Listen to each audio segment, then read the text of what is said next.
সুপ্রিয় শিক্ষার্থীরা, আশা করি তোমরা সবাই ভালো আছো, সবাই সুস্থ আছো। আজকে আমি তোমাদের সাথে একটা বিষয় নিয়ে আলোচনা করব। তোমাদের দ্বাদশ শ্রেণীর বা একাদশ বলতে পারো, দ্বাদশও বলতে পারো, অথবা নবম দশম শ্রেণীতেও কিন্তু এটা থাকে। এই বিষয়টি হচ্ছে অর্থাৎ ব্যাকরণের একটা অংশ সমাস।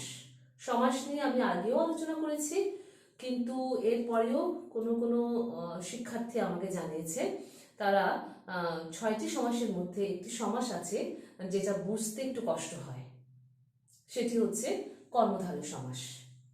এটা লেখার সময় কিন্তু তোমাদেরকে, যেমন আমি যেটা বলি যে উচ্চ মাধ্যমিক পরীক্ষায় একটা প্রশ্ন আসতে পারে এরকম যে সমাস কাকে বলে, কত প্রকার, কি কি, আলোচনা করো।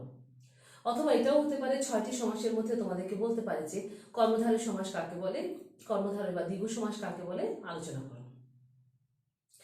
তা আমি তোমাদের সুবিধার্থে আজকে আমি তোমাদেরকে একটা মাত্র সমাসের একটা অংশ মাত্র পড়াচ্ছি। অর্থাৎ সমাস 6 প্রকারের মধ্যে কর্মধারয় সমাস একটি। এটা লিখতে গেলে অনেকেই কর্মধারায় লিখে ফেলে, আমি ভুলটাও বলছি এই কারণে অনেকে লিখে। তো এটা তোমরা উচ্চারণ করবে হবে কর্মধারয় সমাস, তাহলেই হবে।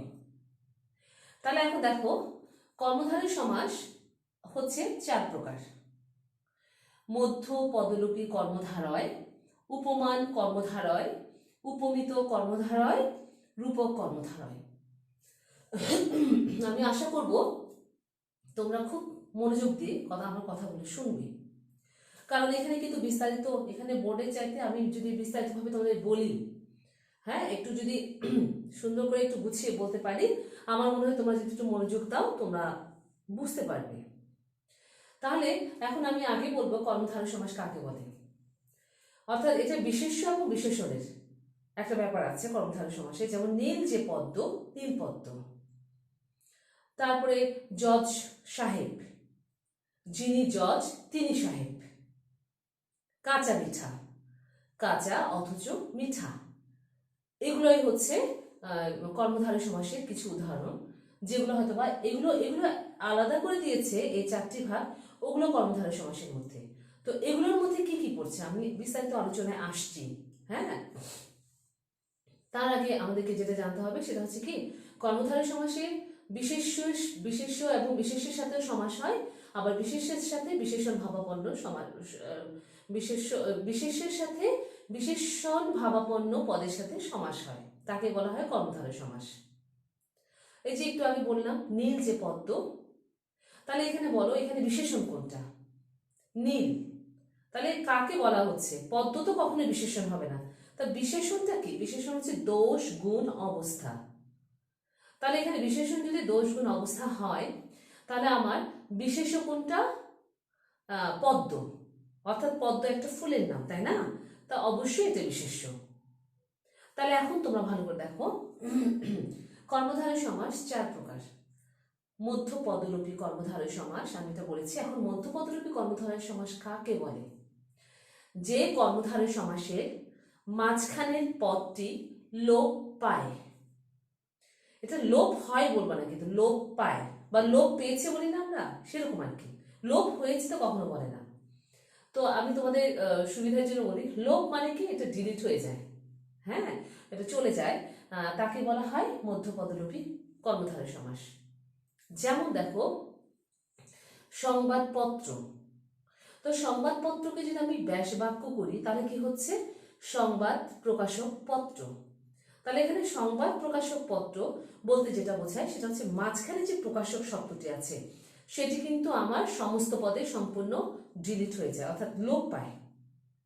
এখন সংবাদ প্রকাশক পত্র, সংবাদপত্র, তাহলে কোনটা বাদ গেছে? মাঝখানের প্রকাশক শব্দটি। তারপর দেখো আমরা যদি বলি সাহিত্য সভা, এখন সাহিত্যের জন্য সভা ডাকা হয় না? হ্যাঁ, এখন সাহিত্য বিষয়ক সভা, অর্থাৎ সাহিত্যের বিষয়ে যে সভাটা ডাকা হয়েছে, তাহলে সাহিত্য সভা। তাহলে মাঝখান থেকে বড় একটা একটা পদ লোপ পেয়েছে, সেটা কোনটা? বিষয়ক। এটা এমন না যে নীল যে পদ্ম, নীল পদ্ম যে, হ্যাঁ, যে এগুলো বসে, এগুলো কর্মধারয় সমাসে বসে, কিন্তু আমি যখন বড় একটা শব্দ আমি আমি আমার বাক্য থেকে লোপ পাবে, সেটা অবশ্যই মধ্যপদলোপী কর্মধারয় সমাস।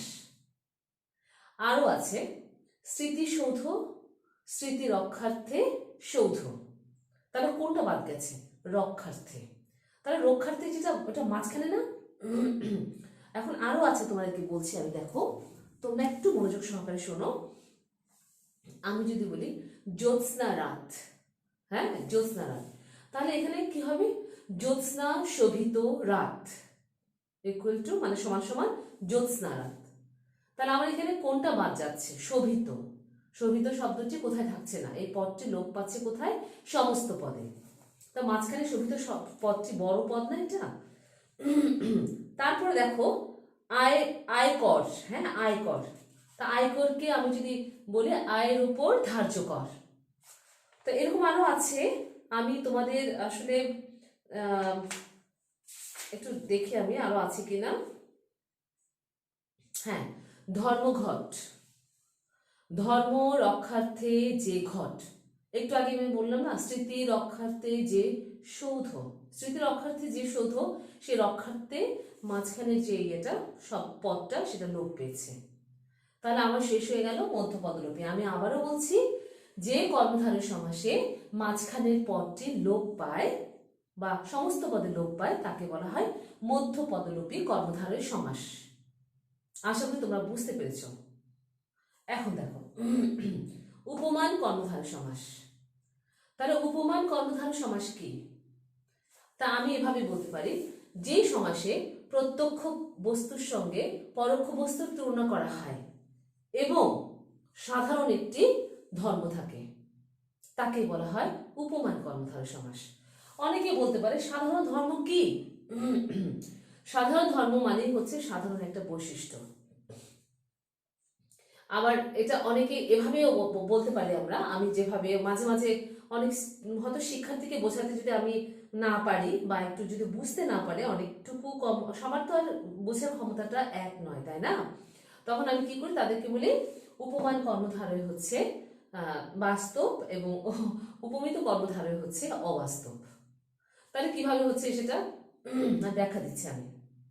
আমি যদি বলি কাজল কালো, কাজলের ন্যায় কালো, তাহলে এখানে প্রত্যক্ষ এবং পরোক্ষ বস্তু তুলনা করা হচ্ছে না?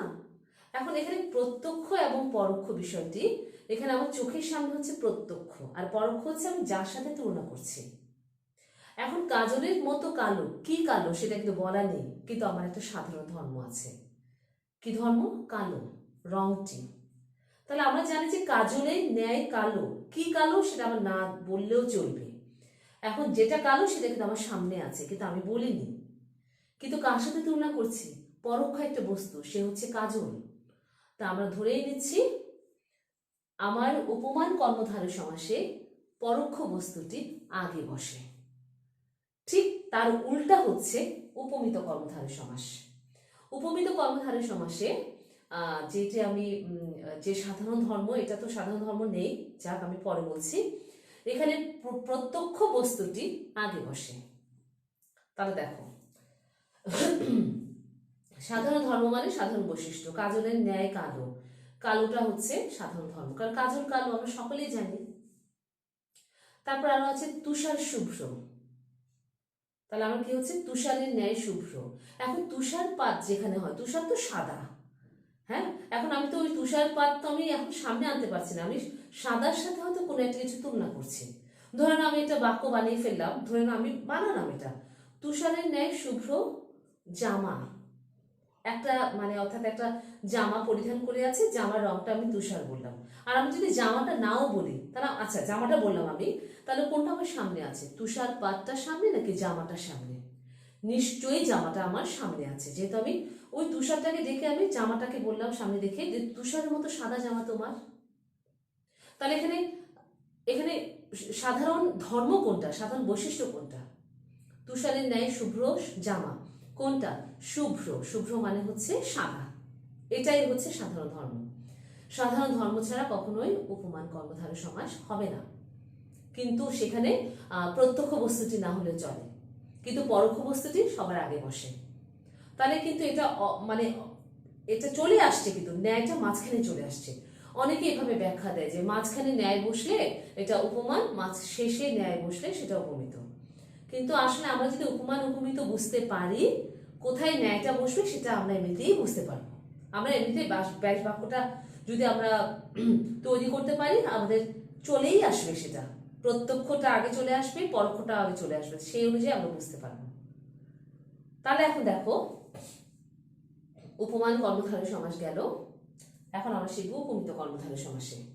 এখানেও তাই, প্রত্যক্ষ এবং পরোক্ষ বস্তুর সঙ্গে তুলনামূলক আলোচনা করা হয়, তুলনা করা হয়, এবং এই যে সাধারণ ধর্ম দেখতে পাচ্ছ উপমানে, সেটা কল্পনা করা হয় উপমিততে। কিভাবে? এভাবে কল্পনা করা হয়। আমি যদি বলি চন্দ্রমুখ, চন্দ্রমুখ আমরা জানি চন্দ্র মানে হচ্ছে চাঁদ, মুখ মানে হচ্ছে, মুখটা তো আছে না, তো আমি কার সাথে কার তুলনা করছি? চাঁদের সাথে মুখ। তো তোমাদের কাছে কি মনে হয়, সেটা চাঁদের সাথে মুখটাকে কল্পনা করা মানে, মুখটাকে বলা মানে এটা তো সত্যি সত্যি আমার মুখটা চাঁদ হয়ে গেল না, তার মানে সেই জন্য আমি বলি এটা অবাস্তব। সত্যি সত্যি চাঁদ হলো না সত্যি, কিন্তু যেটা হলো সেটা হচ্ছে আমি তার মুখটাকে চাঁদের সাথে তুলনা করলাম। তা প্রথমে আমি ধরলাম সেটা অবাস্তব, মানে আমি চিন্তা করলাম সেটা অবাস্তব, তার মানে এটা উপমিত। তা আমরা জানি উপমিততে কোনটা আগে বসে, প্রত্যক্ষ নাকি পরোক্ষ? নিশ্চয়ই প্রত্যক্ষ। তাহলে আমার চোখের সামনে কোনটা, চাঁদ নাকি মুখ? কারণ আমি তো চাঁদের সাথে তুলনা করছি, তারপর মুখটা আমার সামনে। তাহলে এখন মুখটা যদি আগে আসে কি হবে দেখো তো, মুখ চন্দ্রের ন্যায়। আবার অনেকে বলে যে ম্যাডাম এটা হবে না, চন্দ্রের ন্যায় মুখ। আমি তো বলি যে হবে, কিন্তু একটা নিয়ম আছে না, যে প্রত্যক্ষ বস্তুটি সামনে বসবে উপমিত কর্মধারয় সমাসে। তাহলে আমি চাঁদটা আগে না দিয়ে আমি মুখটা দিলাম, মুখ চন্দ্রের ন্যায়, তখন কিন্তু ন্যায়টা পেছনে চলে যাচ্ছে। বুঝতে পেরেছো নিশ্চয়ই? আচ্ছা, আমি আরো বলছি। আর আমি যদি বলি, আমি বই থেকে বলছি তোমাদেরকে, যদি এটা বলা হয় যে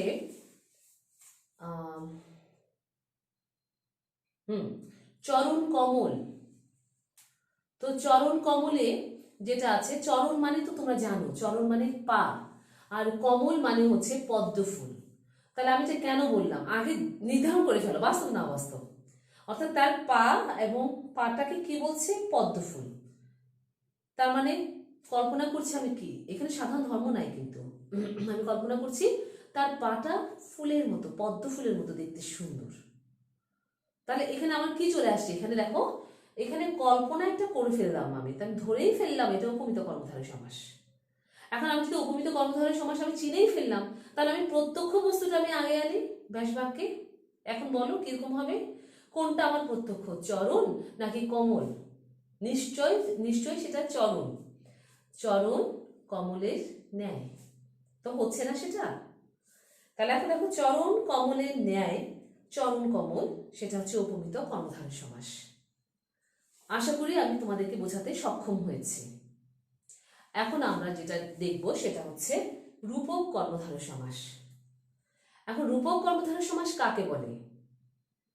যে এখানেও তাই প্রত্যক্ষ এবং পরোক্ষ বস্তু থাকবে কিন্তু, হ্যাঁ, অথবা তুলনামূলক আলোচনা থাকবে। প্রত্যক্ষ পরোক্ষ এভাবেই বলছি আমি কারণ এখানে হচ্ছে কি, দুটো বস্তুই হচ্ছে এক এবং অভিন্ন। এক আর অভিন্ন বলতে যেটা বোঝাচ্ছে, অভিন্ন মানে এক, মানে ভিন্ন নয়, সেটাই হচ্ছে, যেটা ভিন্ন নয় সেটাই অভিন্ন। ঠিক আছে? তাহলে এখন দেখো, রূপক কর্মধারয় সমাসে আমি যদি বলি ক্রোধানল, ক্রোধানল, ক্রোধানল বলতে কি বলছে, এখানে ক্রোধ যোগ অনল, অর্থাৎ আমার রাগটা হচ্ছে কিসের মতো, আগুনের মতো। তাহলে আমি কেন ইয়েটা বললাম, আমি কেন এই দুটোর সাথে এক করলাম, এটা কিন্তু ক্রোধ রূপ অনল। রাগটা কেন আমি আগুনের মতো বলছি, কারণ আগুন যখন লাগে সবকিছু ভস্মীভূত হয়ে যায়, সবকিছু ভস্মীভূত হয়ে, অর্থাৎ সবকিছু পুড়ে যায়, কোনো কিছু থাকে না। ঠিক তেমনি রাগ হলে কিন্তু মানুষ কিন্তু নিজেদের মধ্যে সম্পর্ক খারাপ করে ফেলে, একজন আরেকজনকে রাগ দেখিয়ে সম্পর্কটার হয়তোবা পুনরায় আর আগের মতো করে সৃষ্টি হয় না। তো এটাতে সম্পর্ক নষ্ট হয়, রেগে গেলে অনেক সময় মানে আরেকজনের সাথে একজনের সাথে একজনের বন্ধুত্ব, খুব ভালো বন্ধুত্ব নষ্ট হয়ে যায়। এই জন্য বলা হচ্ছে ক্রোধ রূপ অনল। ক্রোধ হচ্ছে আগুনের মতো। তা আমি ন্যায় না দিয়ে কি করলাম, ক্রোধ রূপ অনল, মাঝখানে রূপ, রূপক কর্মধারয় সমাসে মাঝখানে রূপ বসে। তো এরকম আরো আছে, আমি তোমাদের সুবিধার জন্য বলছি। যেমন দেখো, আমি যদি বলি ক্ষুধা নল, ক্ষুধা নল, তো ক্ষুধা মানে কি, যেটা আমাদের যে খিদা লাগে, হ্যাঁ, তো যখন খিদা লাগে তখন মনে হয় যেন পেটে আগুন জ্বলছে, বলি না আমরা, অনেক সময় বলে তো পেট চোচো করছে, পেটে আগুন জ্বলছে। তাহলে ক্ষুধা, তাহলে কি হবে দেখো তো, তোমরা নিজেরাই বলো, নিশ্চয় তোমরা এতক্ষণে বলতেও পেরেছো, ক্ষুধা রূপ অনল। আচ্ছা, তারপরে দেখো এখানে প্রাণ ভোমরা, তাহলে প্রাণটা হচ্ছে ভোমরার মতো, প্রাণ রূপ ভোমরা। তো এভাবেই কিন্তু আমি এই কর্মধারী সমাসের আমি একটা একটা করে, যেটা তোমরা আমাকে প্রশ্ন করেছো বা যেটা অনেকে আমাকে বলেছো যে যে মিস এইটা আমরা এই সমাসের কর্মধারী সমাসটা একটু কম বুঝি, অব্যয়ভাব সমাসটা একটু কম বুঝি, বহুব্রী সমাস কম বুঝি। সমস্যা নাই, আমি তোমাদেরকে আবারও আমি বোঝাবো। একবার বুঝিয়েছি, দরকার হলে আমি আবার বোঝাবো। তো আজকে আমি শুধুমাত্র এইটার উপরে ক্লাস নিলাম, এই কারণে ক্লাস নিলাম, এটা যেন তোমাদের মনে থাকে, এটা যেন কিছুতেই ভুলে না যাও। আমি ঠিক যেভাবে তোমাদেরকে বলেছি, যেভাবে পড়িয়েছি, ঠিক সেভাবে মনে রাখলেই হবে। আমার মনে হয় তোমরা নিশ্চিত পারবে। তো যাই হোক, তোমাদের সবাইকে ধন্যবাদ। সবাই ভালো থেকো, সবাই সুস্থ থেকো। আজ এইটুকুই।